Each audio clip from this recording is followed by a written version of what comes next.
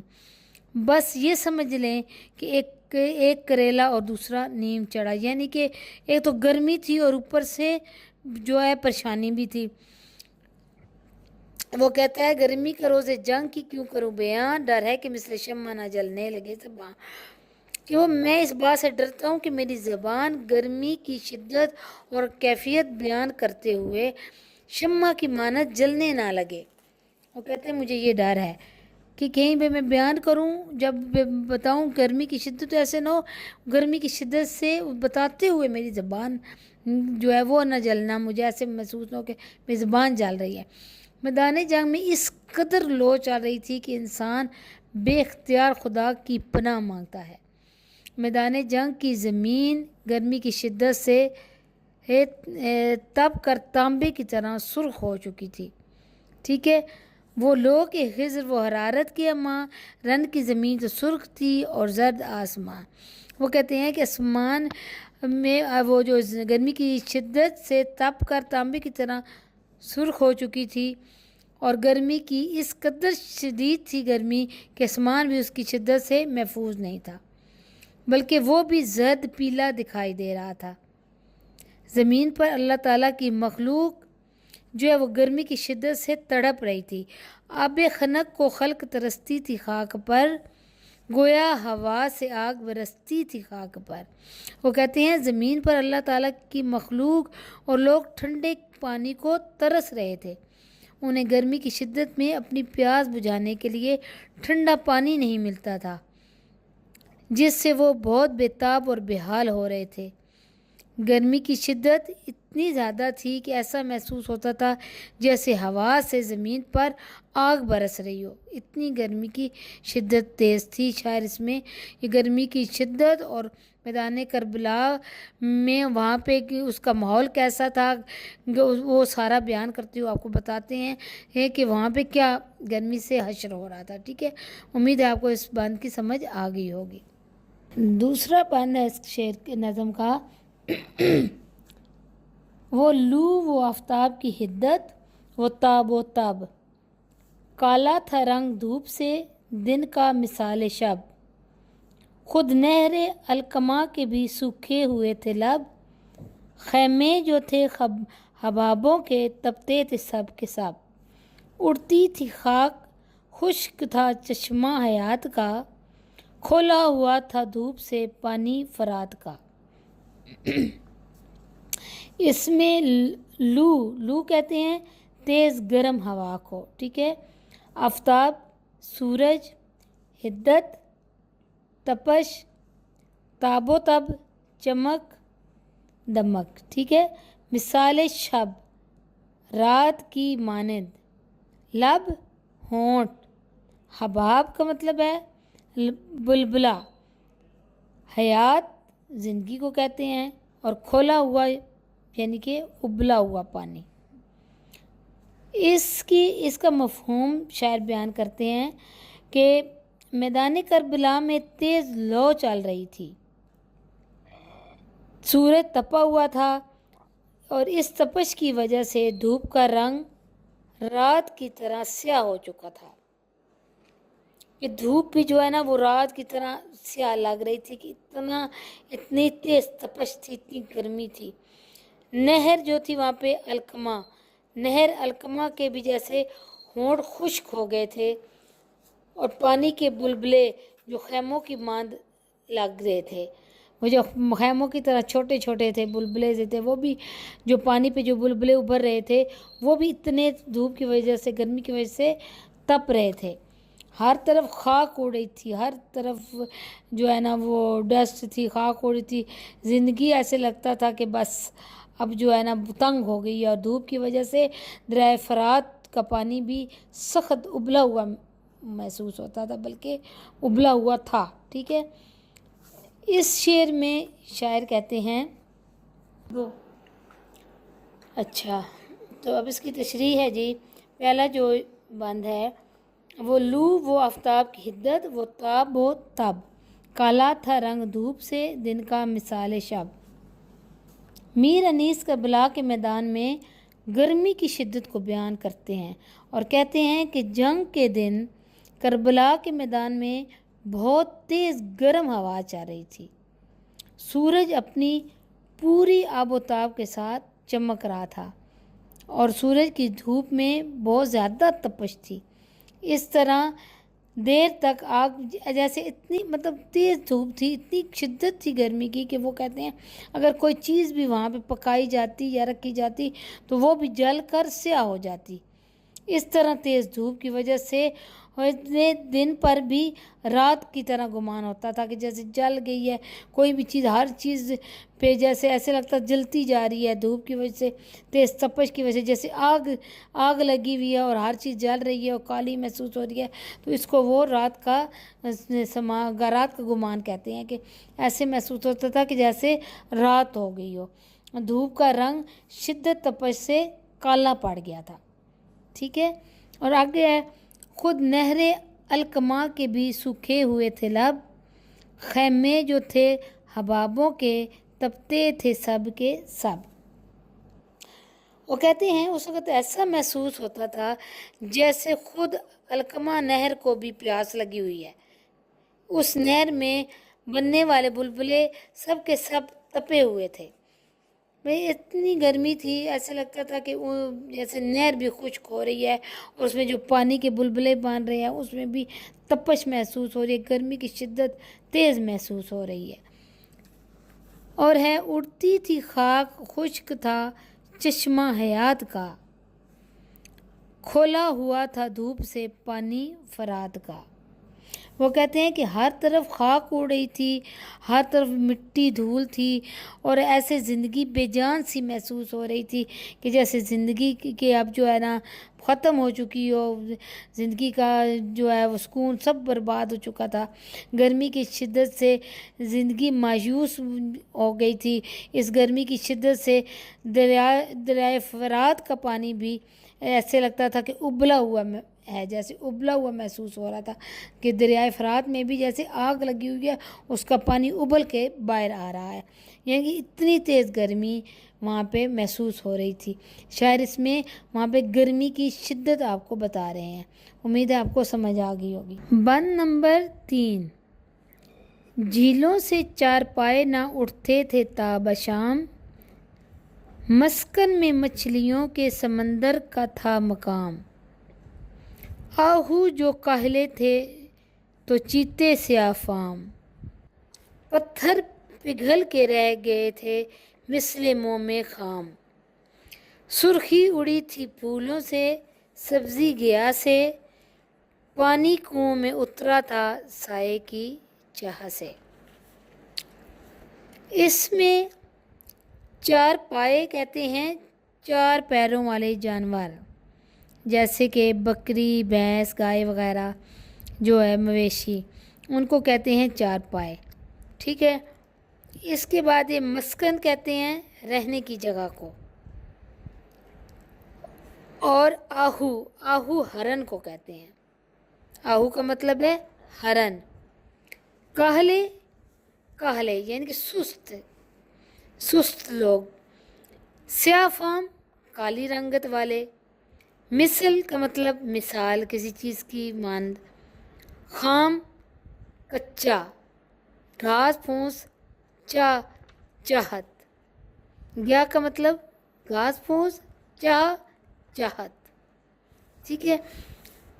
اس بند کا مفہوم ہے چارپائے جو تھے، جو مویشی تھے، شام تک جھیلوں سے اٹھتے نہیں تھے، مچھلیوں کے مسکن جو کہ سمندر ہے، رہنے کی جگہ ہے، مچھلیاں بھی اس میں نیچے چلی جاتی تھیں۔ ہرن سست ہو گئے تھے، چیتے گرمی کی وجہ سے سیاہ رنگ لگ رہے تھے۔ پتھر جو تھا وہ ایسے محسوس ہوتا تھا جیسے موم کی طرح پگھل رہے ہیں۔ پھولوں کا رنگ ہے وہ بھی اڑ گیا تھا۔ گھاس سے جو سبزی تھی وہ بھی ختم ہو چکی تھی۔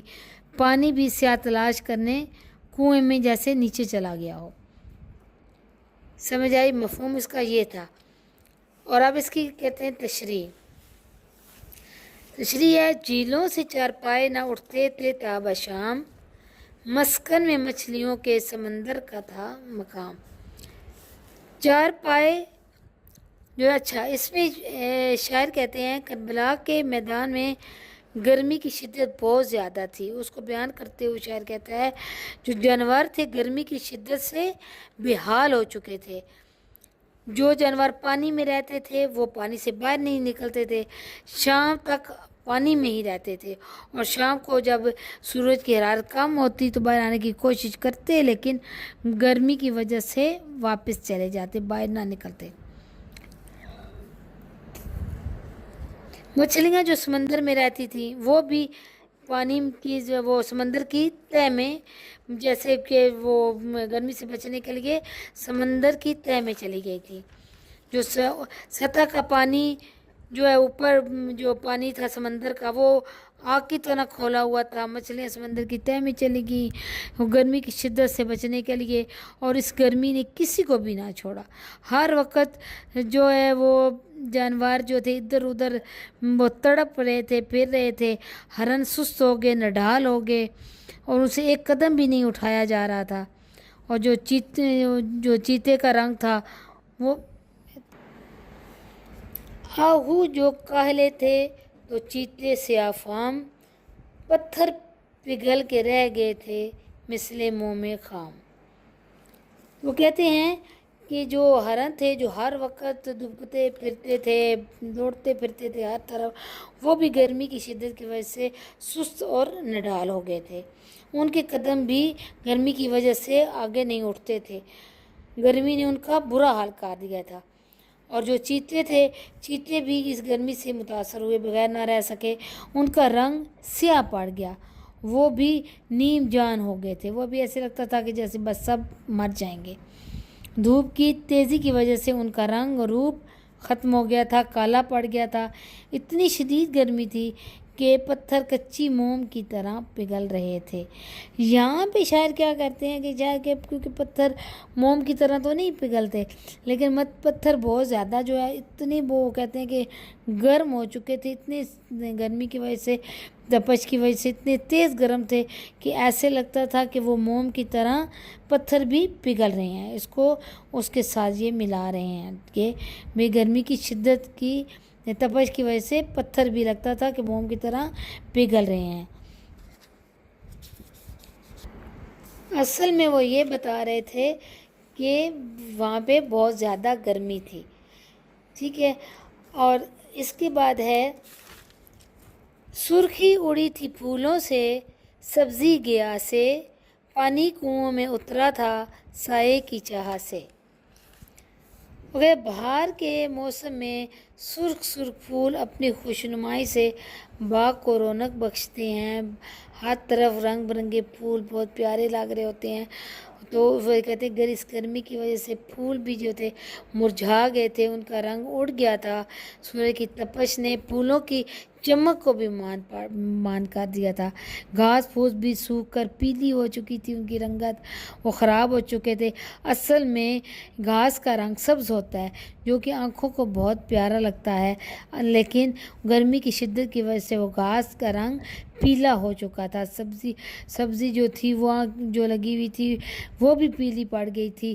کنویں کا پانی بھی جو ہے وہ کنویں میں نیچے اتر چکا تھا۔ ایسے لگتا تھا، وہ شاعر کہتے ہیں کہ ایسا لگتا تھا جیسے کنویں کا پانی بھی جو ہے نا وہ اپنے لیے سایہ تلاش کر رہا ہو۔ مطلب ان کا بتانے کا ہے کہ سمندروں کا کنووں کا پانی بھی گرمی کی شدت کی وجہ سے خشک ہو گیا تھا، تو جس کی وجہ سے کنویں کا پانی نیچے چلا گیا تھا۔ لیکن میر انیس کہتے ہیں کہ سائے کی چاہت میں پانی نیچے چلا گیا تھا۔